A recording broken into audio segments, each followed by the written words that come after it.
when I saw the picture of the Cuyahoga River on fire, and I became an ecologist, and that's what I've been doing for 40 years. I thought it was urgent back then.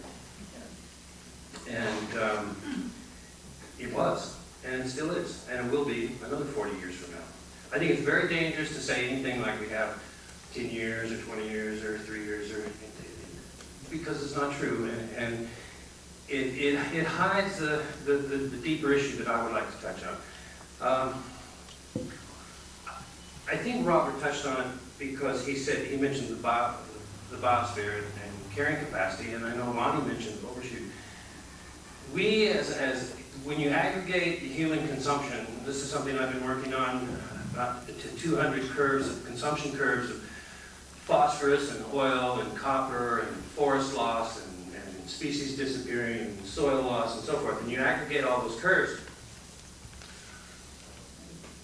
Our consumption growth is about 3.5% per year, and it's been that way for centuries. And all of the conservation and all of the innovations that we've had historically, have not significantly changed that. And I think indeed we are in overshoot as a planet. Those of you who know the Easter Island story understand what overshoot is, and if not, just Google Easter Island and learn about it. We are in overshoot, which when a species is an overshoot in its habitat, you can't grow out of overshoot. You have to shrink out of overshoot. And there's just no way around it. And this is the sort of bigger picture that I think that absolutely is necessary for us to think about this. So all this talk about conservation, this is exactly true. This is what we have to do. We must actually shrink our consumption if we want to solve the overshoot problem. Otherwise, we go the same way the reindeer did on St. Matthew's Island and the same way the Rapanui did on Easter Island. We deplete our carrying capacity of our planet. Can a species overshoot a planet? Yes, it can. And we're in the middle of it. So, now, Bill Reese out at UBC says we're at 30% overshoot roughly, and I think he's being fairly conservative about that. I think he's about right. But the point is that we have to reduce. And so we have the tar sands coming in, we have the oil pipelines coming in, there's government supporting these things. And somebody mentioned the automobiles on the highway. Look, if we did these big things, then we wouldn't need to quibble so much about, which river is a micro-hydro plant useful on.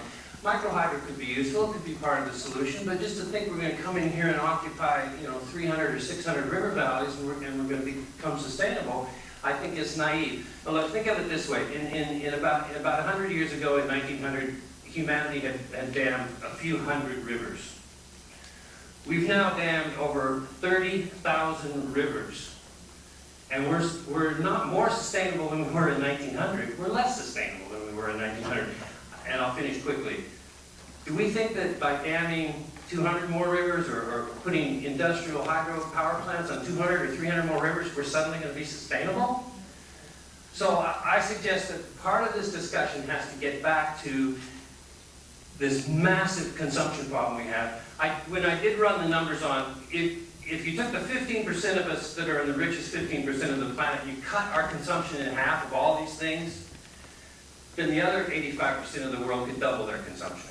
And that's more or less what if we want social justice and ecology, that's what we have to do. And the sort of little formula to wrap that all up, human need does not equal biocapacity. Human need does not equal Earth capacity. So we can't start with human need and try to figure it out from there.